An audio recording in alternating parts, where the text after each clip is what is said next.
Ian Lindsay of Lindsay and Associates has played an active role in the local community since 1979. He has been with RE/MAX, Vancouver Island's most advanced real estate business network, since 1996, marketing and selling residential, rural, strata, recreational, investment, and project development real estate. You'll find true real estate professionals at ianlindsay.ca. Peter and Dave, they're on the mic, so right. Join the ride, it's gonna feel just right. Welcome back to the Pulse Community Podcast. I'm Peter McCulley, and we're tracking the pulse of life on mid-Vancouver Island as the holiday season approaches. And I'm Dave Graham. You know, I've just realized that my Christmas shopping strategy of waiting until the last minute is really less a strategy, more a recipe for panic. Now that I think about it, I've bought some pretty weird stuff while panic shopping. Peter, when do you start your Christmas shopping? Well, Dave, I like to have everything wrapped up and ready by early December. It kind of gives me peace of mind. You call it peace of mind. I call it showing off, frankly. Actually, I got a jump start on things this year. I have my Christmas cards ready to go into the mail. That's only because I didn't send them last year. Oh, you know, we happen to have a little Christmas content on the program today. Well, that's right, Dave. Parksville's Zachary Stevenson, known for his legendary musical characters, is back with his Holly Jolly Christmas. It's a rock and roll musical extravaganza. I started to imagine if Buddy Holly was to put on a Christmas show, what would it look like? And it has just evolved from that. And this year, I'm still playing Buddy Holly songs and Christmas songs, but I'm continuing to expand it and make it a little bit more my own. I'll be giving people some of what they expect, some Buddy Holly songs, some rock and roll Christmas from Elvis, Chuck Berry. But I'm also bringing in a few modern, but in a vintage kind of voice, songs that maybe people haven't heard and introduce them to something a little bit new. A Buddy Holly Christmas show. That's like combining, I don't know, peanut butter and mayonnaise. Two great things that taste even better together as a sandwich. Why are you looking at me like that? Peanut butter and mayonnaise? Now you're just being silly. I mean, that's not really a thing. You're nodding yes. You know this is an audio show, right? Moving on, Cheryl Dill of Parksville Beach Fest is here to talk about the 2025 event and its tremendous success in giving back to the community. Last year we gave about $80,000 away, which was super high for us. We were in the low 70s before. This year we gave away $88,201, which was tremendous for a little old Parksville Beach Festival Society. And that pushes our total giveaway since we've been incorporating this pay it forward model to $1.2 million back to the community. $1.2 million back to the community. That's one of the many reasons why Beachfest is my favorite time of the year. Well, actually tied for first place with the toy drive breakfast at Tanamara. Dave, have you already written your letter to Santa Claus this year? Peter, I'm a grown man. I don't write letters to Santa anymore. I send him emails, much more efficient. Well, we've got a new contest for you here at the Pulse Podcast. We're pleased to be giving away a couple of tickets to see Zachary Stevenson's Christmas show, Holly Jolly Christmas, at the Port Theatre in Nanaimo. Here's how you can enter to win. Go to our website, thepulsecommunity.ca, or our Facebook page, The Pulse Community, and tell us either your favorite Buddy Holly song or your favorite Christmas song. Simple enough. The draw will be Thursday, November 27th. Looking ahead, future guests to the podcast will include Laura Palmer, host of the award-winning Island Crime podcast. Laura recently launched the 8th season of the show. When I was in high school, I won an award for my contribution to theater. So does that mean I can say I'm an award-winning podcaster? No, Dave, no. If there were an award for best podcast about mid-Vancouver Island life, I bet we'd win. Well, I think that would be a win by acclamation, which really doesn't count. Okay, just checking. I spoke recently with one impressive lady who was just awarded a first. She was named the first executive director of the Parksville Qualicum Community Foundation. The foundation has grown to the point where they need someone with some specific skills to manage it. Her name is Charlene Smith, and she'll be joining us on a future episode. At Thrifty Foods, we love to help nonprofits, charities, and schools. Our Thrifty Foods Smile Card bulk program allows organizations to immediately save up to 6% on the purchase of Smile Cards in bulk, allowing you to keep more money in your organization's pockets. Ask for details at Thrifty Foods in Parksville. There's exciting news for book lovers. Fireside Books in Parksville now has a second location in Port Alberni. The Bookworm. Used books are just $5 or less. The Bookworm on the corner of Redford and Anderson opens 7 days a week from 10 to 5. Building your personal library for less. Fireside Books at 464 Island Highway East in Parksville is a book dragon's dream come true. Browse their extensive collections 7 days a week. Both locations make growing your personal library easier than ever. New and used books and so much more. Order online at firesidebooks.ca and pick up at either location. Details available online. Ask about returning books for a book credit. Fireside Books and The Bookworm. 2 locations, one amazing adventure in browsing. Parksville Beach Fest made news recently for giving a record amount of funds back to the community. All will be explained. Here's Marilyn. Cheryl Dill is president of the Parksville Beach Festival Society, overseeing the summer festival that attracts over 100,000 visitors annually.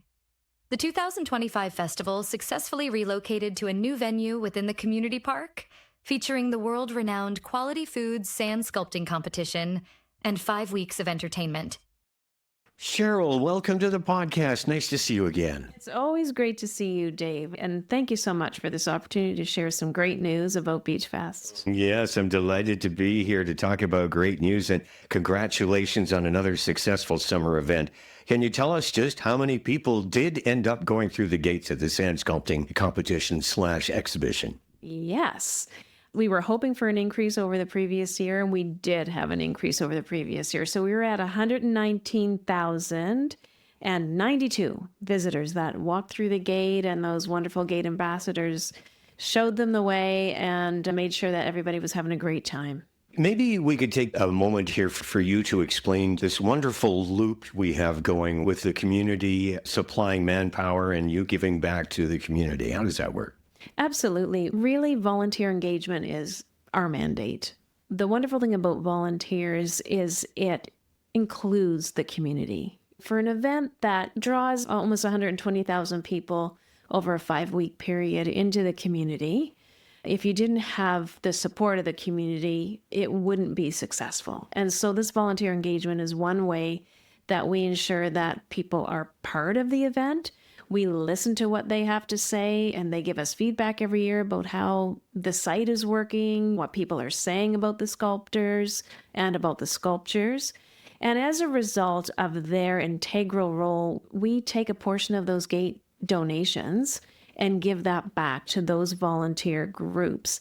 The volunteer groups apply every year in the spring to be part of our event and work those gates, welcoming people through the gate and sharing information about what they can do while they're observing the sculptures. Basically, it's a real pay it forward type of model where we collect donations and then we use the donations to do 2 things: pay for our expenses and pay for that volunteer time as a pay it forward component. And then if there's any money left over from that, which there's usually a little bit if the gate donations are solid, we then invest in ourselves from the point of view of if we need to do site improvements, if we need to move the site, if we need to build a theater. So over the years, you probably know we've done some of those things, and those savings and investments have allowed us to grow and expand. Did I read that this year's contribution back to the community was a record number? Yes. Last year we gave about $80,000 away, which was super high for us. We were in the low 70s before. This year we gave away $88,201, which was tremendous for a little old Parksville Beach Festival Society. And that pushes our total giveaway since we've been incorporating this pay it forward model to $1.2 million back to the community. How can you go wrong when you're creating an event that people have fun? It's great for families. It's affordable. It helps our community grow. It engages the community from a social capacity point of view and helps our community move forward in a positive way and puts us on the world map. when we have 30 sculptors that are masters in this field from all over the world, whether it's Russia or the Netherlands or Colombia, and of course Canada, the US, we just get such a vast group of people traveling the world throughout this competition. The chatter amongst that group is that Parksville is one of the key destinations for their sculpting tours. So they love it here. They love the culture. They love the friendliness, how we treat them. They like the quality of sand. They will say that sand at other competitions is very different, and some is better, some is worse, but they do what we present to them. We should be proud of that.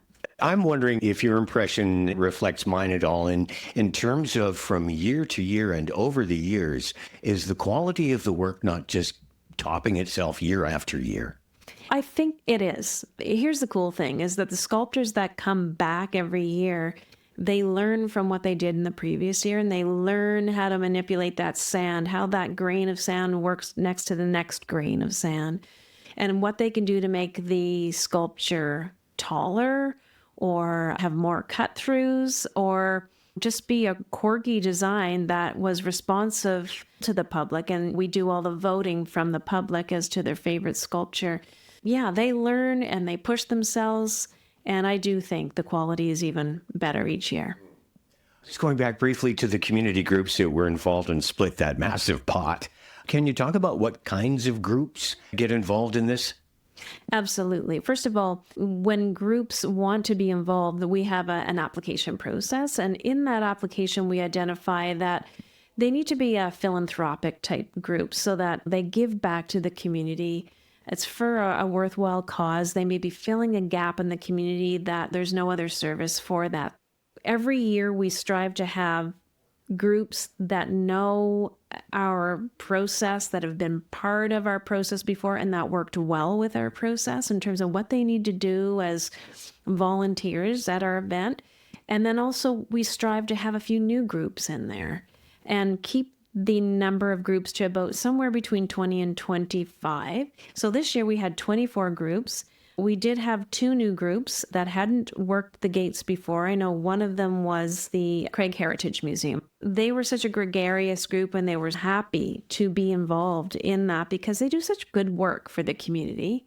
Preserving that heritage is so important, and these types of donations that we give back to them allow them to grow and develop that wonderful museum. And it's wonderful that we have a museum to celebrate and have something for tourists to do. Another group that's newer is the Oceanside Stroke Recovery Society. Now, that's such an important group for people who have suffered a stroke and for family members of supporting those individuals. They do incredibly important work that otherwise wouldn't be there for our community. These kind of dollars that we give back to them really help elevate their menu of services to those who have suffered from a stroke. In the interest of transparency, I am an employee of Beach Festival. I have been in past years supplying music, and I thank you for that opportunity. Aside from that, though, I've always had great admiration for the way things are run.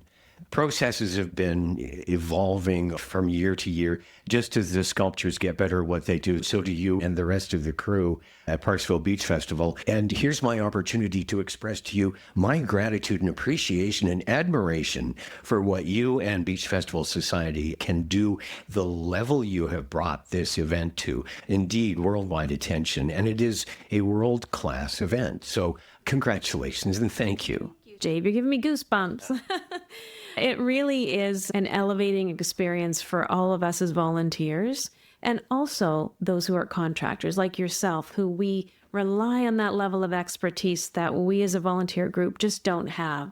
So involving you, involving our event managers that we've hired, and they've come back to us because they love it so much, being able to expand and provide people a fee for service for the quality of work that they do and their expertise is really important, because not to say that volunteers don't have expertise, but they may be involved for different reasons. They wanted to try something different from their area of expertise, or they're involved because they believe in the meaning behind giving back to the community.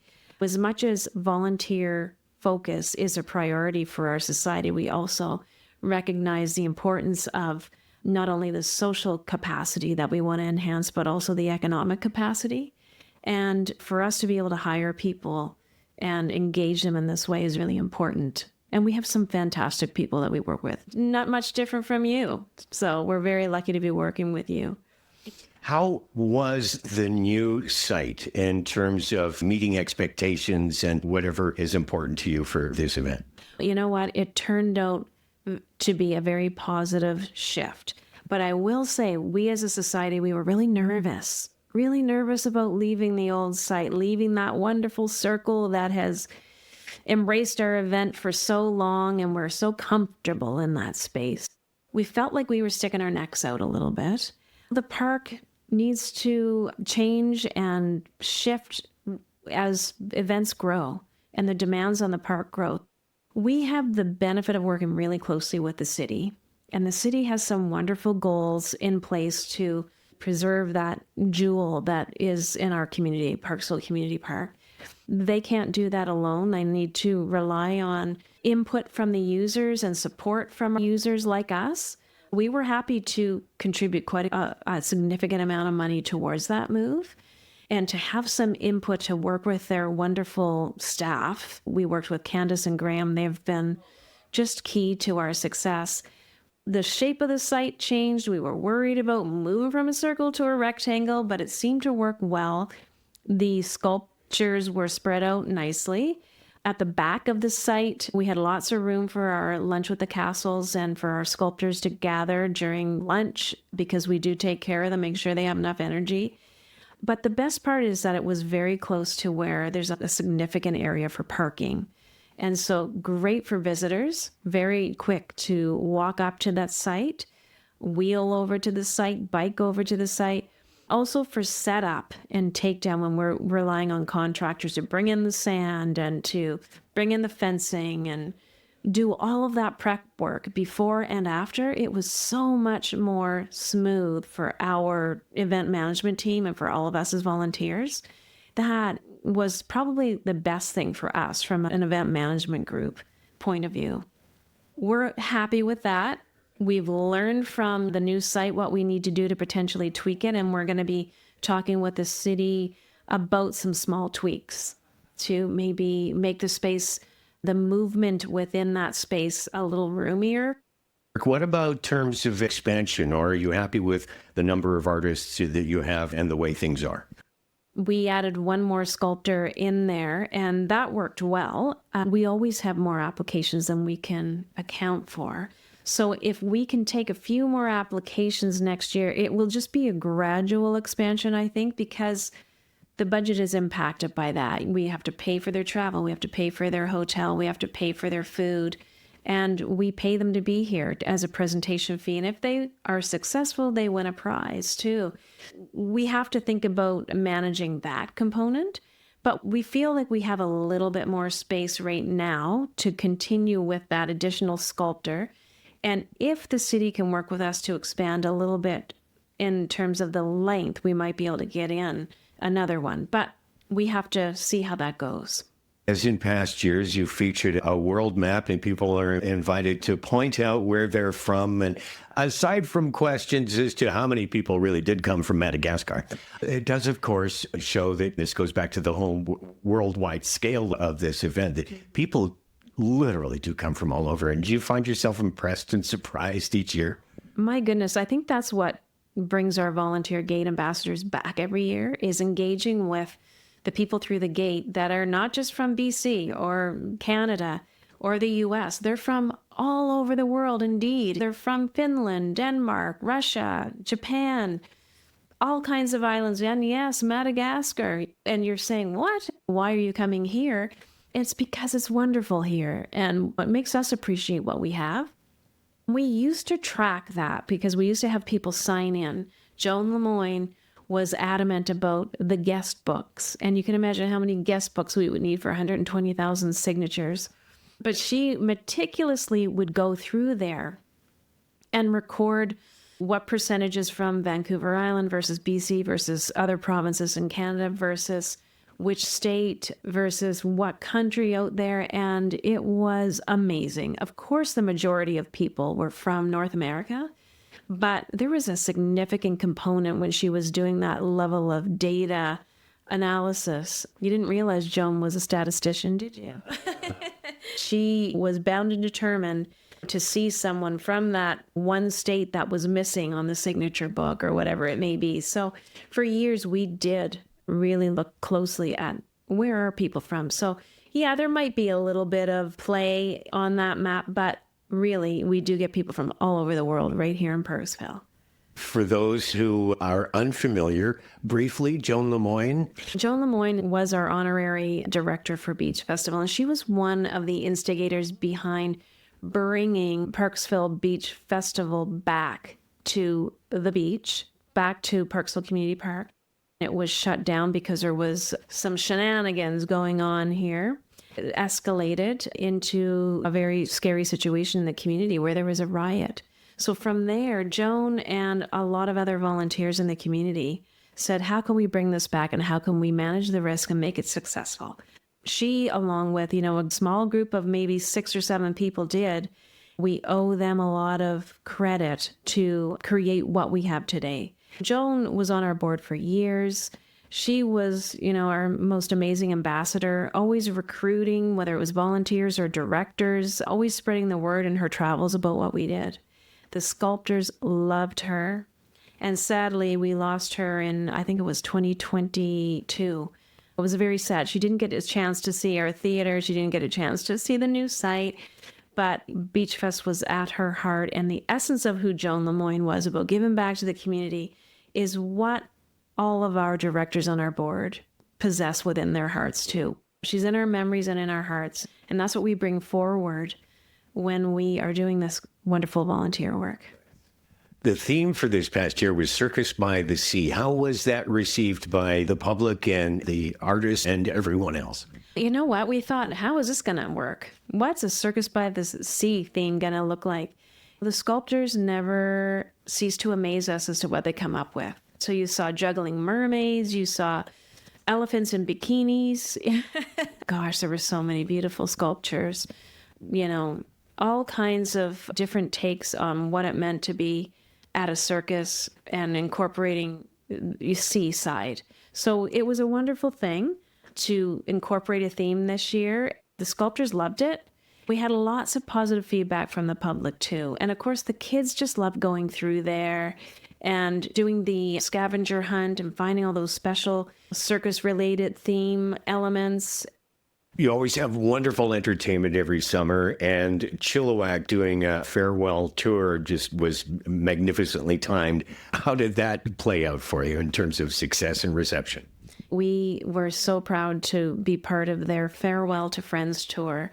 I had a chance to talk to Bill Henderson, who was just an amazing performer. And his band was just right on par. And kudos to Van Rock Enterprises for their sponsorship to help us bring Chilliwack here. We had a great attendance. I think we were 3,000 plus there. And of course, it's our opening night is our chance to honor our sculptors. And they had a wonderful time at that concert. And so did our sponsors. We honor our sponsors by having them attend. So in addition to those fee payers, there were all of these 400 sponsors there too. So it was a really busy night. The weather was perfect. It's such a beautiful sight to sit and enjoy a concert in the shade of the trees. It's in the evening, so the sun's down. Between 5 and 9 o'clock is just the perfect venue at that wonderful outdoor theater. I'll go on and on about it at the drop of a hat. Can you talk about next year's musical attractions, or are we just too soon to get into them? We are working on another Canadian band that many of us have danced at a high school dance to, perhaps. I can't really say who, but I'm super excited about it. We're just securing the contract now. And we also have some really fun stuff planned for beyond our opening concert that I can't share yet, but I'd love to talk about it next year. We're continuing to grow and expand the use of that theater and still keep it affordable for family. It's really important to our society to do that. We don't want to make that theater exclusive to only a certain percentage of people that can pay those prices of the tickets.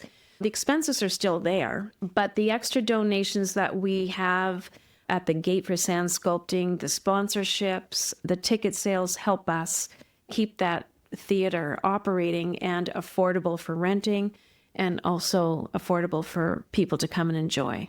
Coming over here, I was thinking, Tim Hortons, they've been so wonderful through the years with their free concert series. I'm thinking this kind of experience, this beach festival event, could just as well get away with charging for everything. Yet you don't. You've arranged for these free concert series, and you've already expressed how important that is. I'm just wondering if there are any other perceptions about how important it is to have these kinds of events available to everyone. You're absolutely right. And we've been very grateful for Tim Hortons for helping us to put on those 8 nights of free, wonderful local entertainment. And when I say local, Vancouver Island or close to Vancouver Island entertainers, putting on those 8 shows is not inexpensive. It does cost us quite a bit of money, and Tim Hortons certainly helps us alleviate those pressures. But the feedback we have from the community, yes, we get a lot of visitors in the park from outside the community, but we know that those Tim Horton concerts host a lot of local residents. And what a wonderful thing to do. Grab a meal or bring a picnic lunch, bring your lawn chair, and just go down to the park for free entertainment and just be blown away by the quality of the musicians and the sound in that theater. So we remain focused on keeping that up. That's the last thing we want to get rid of. But in order to expand upon that, we need to be successful in the ticketed events too. So if you haven't come down to see a ticketed event, please do and help us give back to the community. Cheryl Dill, thank you so much. And congratulations again on yet another successful summer with Parksville Beach Festival. It's my pleasure to spend time with you, Dave, and thank you for such great questions. Dave and I enjoyed meeting so many people from here, there, and everywhere when we dropped by the sand sculpting competition, a fantastical summer event on Vancouver Island. And is so often the case, something done well can look easy. You know, I tried my hand at sculpting and, well, the result was less sculpture and more lumpy mound. But I thought it was a fairly artful lumpy mound. If you would like to be a part of the Pulse podcast, speak to us. Head to our website under the contact page and send us a voice message about what's on your mind or your upcoming event. We also have the option for you to type in a message if that's more your style. Contact us at thepulsecommunity.ca. I will add that we also welcome sponsorship inquiries. I believe we might be able to find room for another one or two. And I offer the reminder that the Pulse Community Podcast is available on Apple, Amazon, iHeart, Spotify, TikTok, and YouTube. We're also on Facebook and Instagram. Windsor Plywood in French Creek specializes in hard-to-source interior and exterior home finishing products, including flooring, doors, and moldings. Windsor Plywood French Creek carries high-quality, responsibly sourced products and are committed to providing outstanding value and personalized one-on-one service to all of our customers, homeowners, do-it-yourselfers, renovators, builders, designers, craftsmen, and contractors. Regardless of the type or size of your project, Windsor can help you bring your vision to life from start to finish. Let Windsor Plywood in French Creek help you with your renovation, new build, or building project. Call 752-3122. Ian Lindsay of Lindsay and Associates has played an active role in the local community since 1979. He has been with RE/MAX, Vancouver Island's most advanced real estate business network, since 1996, marketing and selling residential, rural, strata, recreational, investment and project development real estate. Ian has received several awards recognizing his exceptional community commitment locally, as well as awards for outstanding performance and achievement from both RE/MAX International and the Vancouver Island Real Estate Board. You'll find true real estate professionals at ianlindsay.ca. You know something else I like about this time of year, Peter? It's Christmas concerts. Now, I lived in England for a while when I was a kid, and as a family at Christmas time, we would all get dressed up and go to the Royal Albert Hall for Christmas carols. And that kind of set the precedent for me. Just doesn't feel like Christmas unless I can get out to see a Christmas show of some kind. That Zachary Stevenson Holly Jolly Christmas show sure sounds good. You're not eligible to win tickets, Dave. I'm sorry. No, of course not. But it's still going to be a fabulous show, and it stars a local. Here's Marilyn. Parksville-raised performer Zachary Stevenson has brought legendary rock and roll icons back to life on stages across Canada, the U.S., and Europe. The award-winning actor and musician returns to Vancouver Island this December with his Holly Jolly Christmas show, bringing festive rock and roll magic to audiences alongside his wife, Molly. Zachary, thanks for making time for us today on the Pulse Podcast.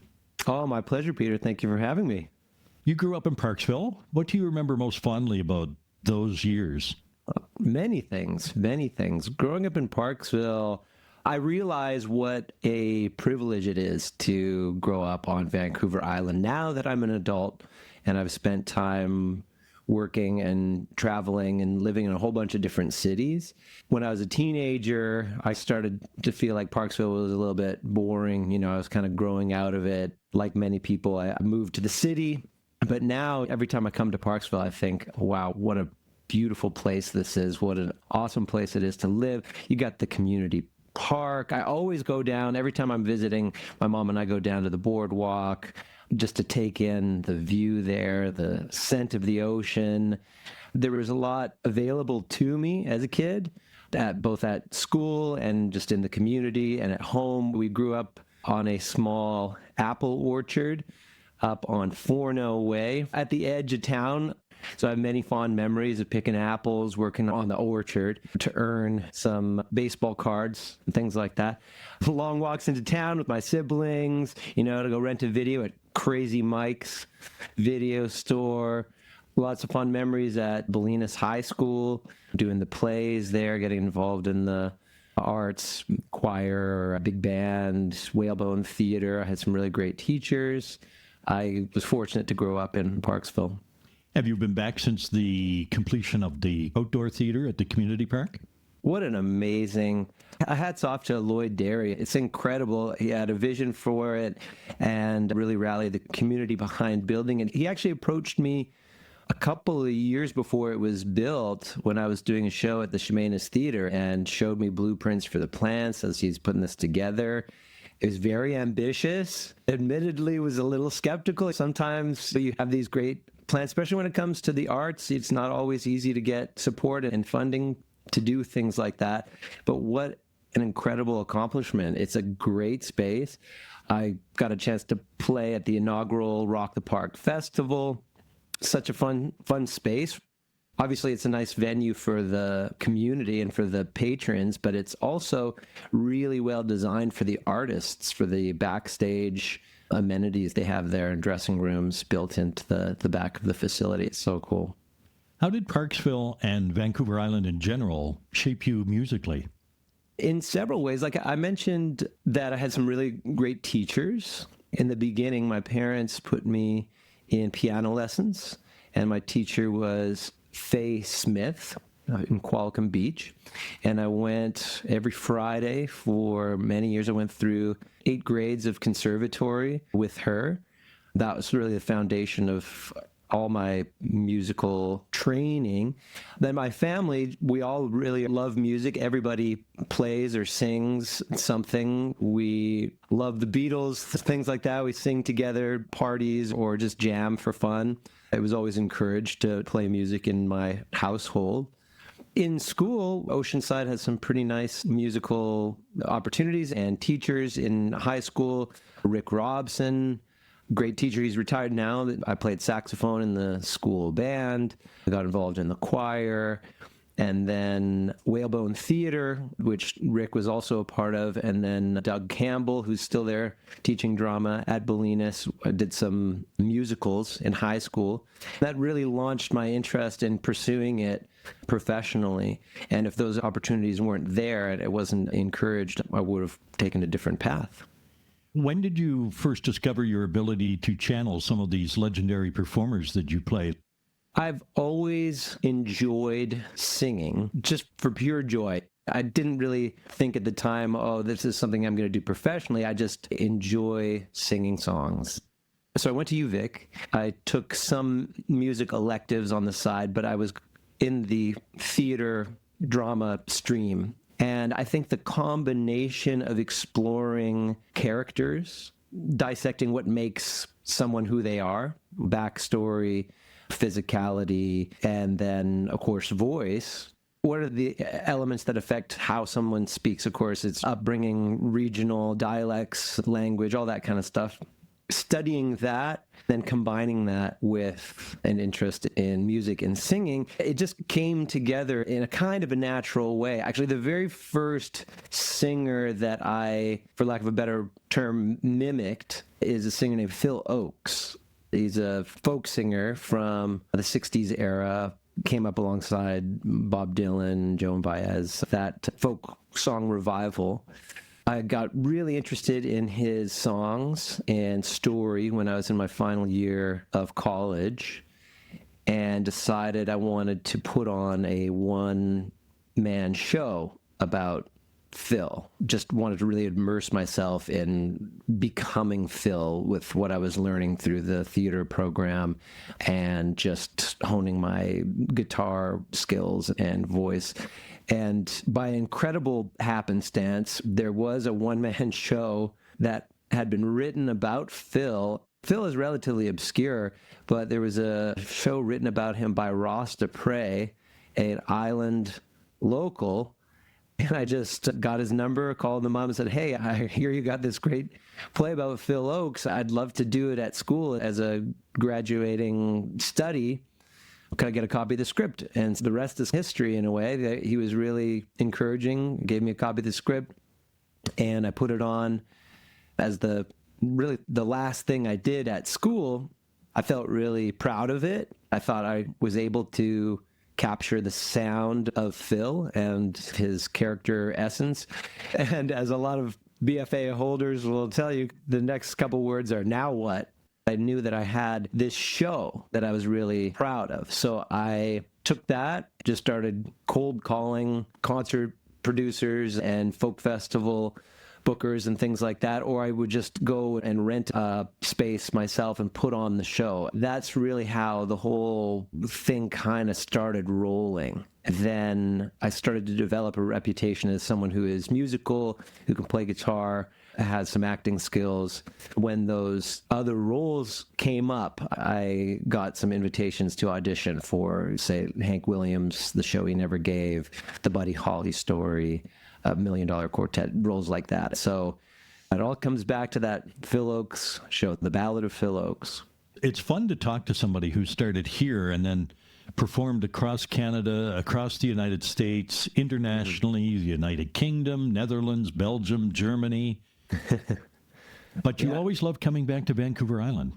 I appreciate it even more now that I've traveled so much. It really has a kind of magical quality to it. There's something in the air. Every time I land at YVR, that first breath of fresh air, I can smell the ocean, and it's like my shoulders drop a little and I feel a sense of home. And then that's just magnified going to the island, just the pace of the island, the people, the trees, the mountains. It's got a little bit of everything, and there's a real heart to it. My mom is a old growth forest defender. Really proud of her going to the protests every Friday, really protecting what remains of the old growth on Vancouver Island. And obviously it goes beyond that, but in specific thinking about Vancouver Island and preserving what makes it a beautiful place, especially with its natural treasures. When you were playing the Buddy Holly Story at the Chemainus Theater Festival, I remember reading somewhere you mentioned of following the footprints on the sidewalks and checking out the murals and getting ice cream. And now you're creating memories for new generations of Vancouver Island audiences. That's what Dave and I call a full circle moment. Yeah, this is true. My dad taught at Chemainus High School for many years, would commute from Parksville. So we would spend time in Chemainus, ride along sometimes and play in the chemistry lab. And then, especially in the summers, just go and check out the murals. I remember having a Shemaniac t-shirt. I'm pretty sure the first professional theater performance I saw was at the Chemainus Theater. And so it's really neat to come back as an adult and be a part of that theater festival. I've done a few shows there, the Buddy Holly Story, a couple of times. We did Ring of Fire, and recently I've been coming back every year to do a concert series in there playbill dining room. And it's been just wonderful. I love coming back and connecting with the island audiences, and everybody is very sweet and supportive coming to the shows over the years, especially after everything had shut down for a couple of years there due to COVID. My first time back on the island, I was stranded south of the border for a good 18 months where I couldn't come home to Canada in the thick of it. Landing in Victoria, that absence was very emotional. The first time back performing for a live audience was at Cheminus at that Playbill Presents series, and I'll always remember that. I'm very grateful to Cheminus to have created that opportunity for artists like myself who were struggling at the time. What a way to bounce back to play for what I consider a hometown crowd on the island. The island feels like, it doesn't matter which city I'm playing at, that it feels like a hometown crowd. It really does. And the audiences have really embraced me as a hometown kid when I play. It's not lost on me. I'm very grateful to have that opportunity and that connection. You're touring some spots in BC this December. You've got stops in Maple Ridge, Chilliwack, Victoria, and just down the road, Nanaimo at the Port Theatre. Mm-hmm. Tell us about A Holly Jolly Christmas. How did the holiday show come together, and what makes it different from your traditional Buddy Holly type tribute performances? Yeah, it's been so much fun.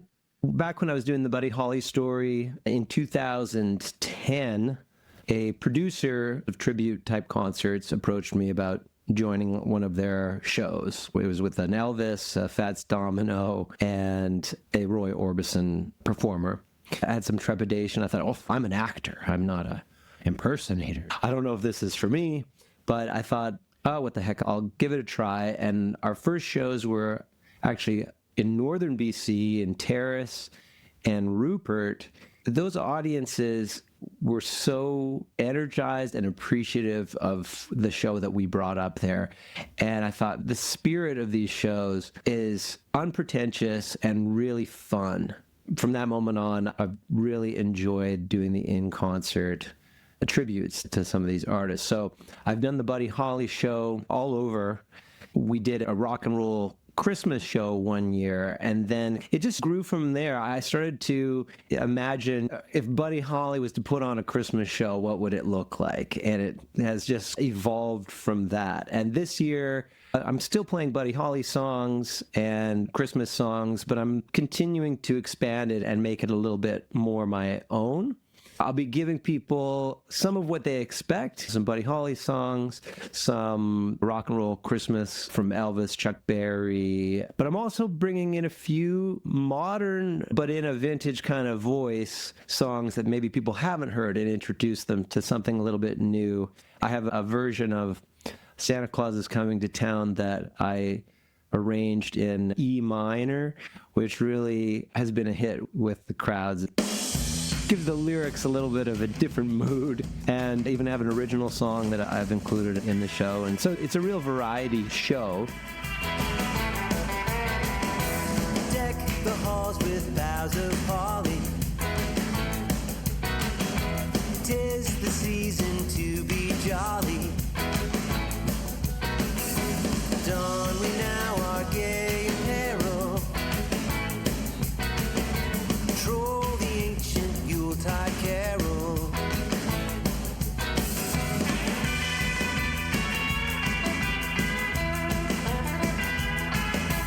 See the blazing Yule before us. Strike the harp and join the chorus. Follow me in merry measure while I tell of Yuletide treasure. We wish you a Merry Christmas. We wish you a Merry Christmas. Wish you a Merry Christmas and a Happy New Year. Hey! Deck the halls with Buddy Holly, Nat King Cole and old Bing Crosby, Elvis, Chuck, and Brenda Lee. Keep rocking around that Christmas tree.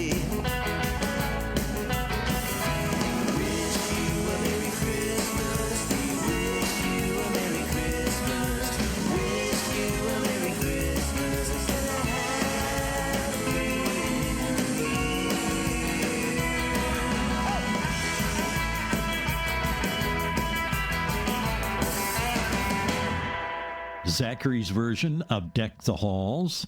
Did I hear Summertime Blues in there as well? You sure did. Making the Holly Jolly Christmas record was definitely one of the most fun projects that I've done, because things like that, Deck the Halls is a traditional song, but I wanted to rock it up a little bit. I borrowed groove and some of the chord changes that you hear in Summertime Blues to make it sound like a vintage rock and roll track. Now, for a guy who has lived his life in the 50s and 60s, even though we're not there, you know what that reminds me of is Chet Atkins, because I remember as a young guy watching him on television playing Yankee Doodle and Dixie at the same time on his guitar. I'm not there yet, but I am working on my guitar. And this year is a little bit different. I'm on my own. For years, I've been doing these shows produced by legends of rock and roll promoters, but they've retired. And so this year I've picked it up myself, and I'm doing all the booking and promoting and all that stuff. It's been a real learning curve and challenge. Usually we've done a bigger tour, but this year it was official that they'd retire, so I was a little late booking some venues. So for anybody who's listening to this, who's wondering why we didn't come to Duncan or Campbell River, it's not because we don't love you. It's just I wasn't able to get all of the dates that I wanted to this year, but I'm already working on getting a nice full tour booked for next year.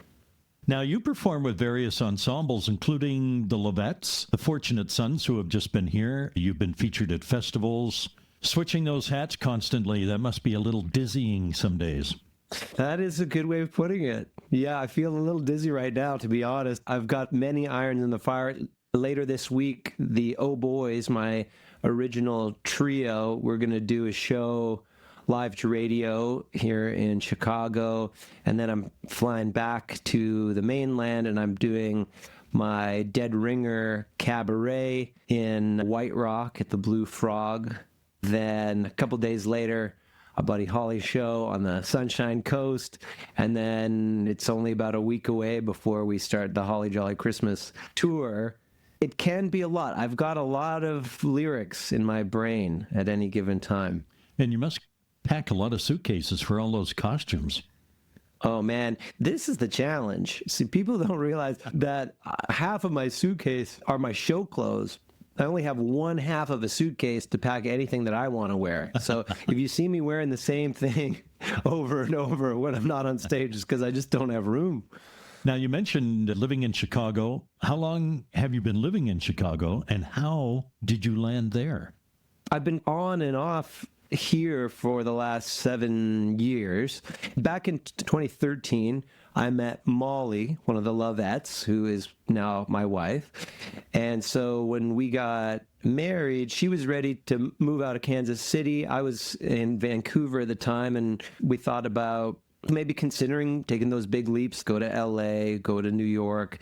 But she had some friends here in Chicago, and it's a good middle ground. It's a little bit closer to Canada, too, more of a travel hub. So we came here not knowing how long we would stay, but it's been really good to us. So we're still here for the time being, although I do maintain an apartment in Vancouver as well, so I get back and forth as much as I can. When we first got here, there was a run of the Buddy Holly story about to start, so I auditioned for that, got in, and it was so well received. We were nominated for 5 Chicago Theater Awards, and we sweeping it, came home with all 5 of them, including a really nice one for me for Best Performance in a Musical by a Lead Actor. So what an honor to show up in a big city like Chicago and immediately get recognized for that role. That was awesome. And Molly seems to be doing well. I remember reading that she showed up in episodes of Chicago Fire and Chicago Med. Yeah, that's right. Yeah. She's a singer as well as actor and has had some good opportunities here in the acting scene as well. Yeah. When you get a chance, would you ask Oprah to return the books that Dave lent her from the Oprah Book Club? Okay. If I see her, I'll definitely make a note to tell her. Zachary, you've been very generous with your time today. We look forward to seeing the show in Nanaimo. Yeah, I look forward to it. Port Theater, December 8th.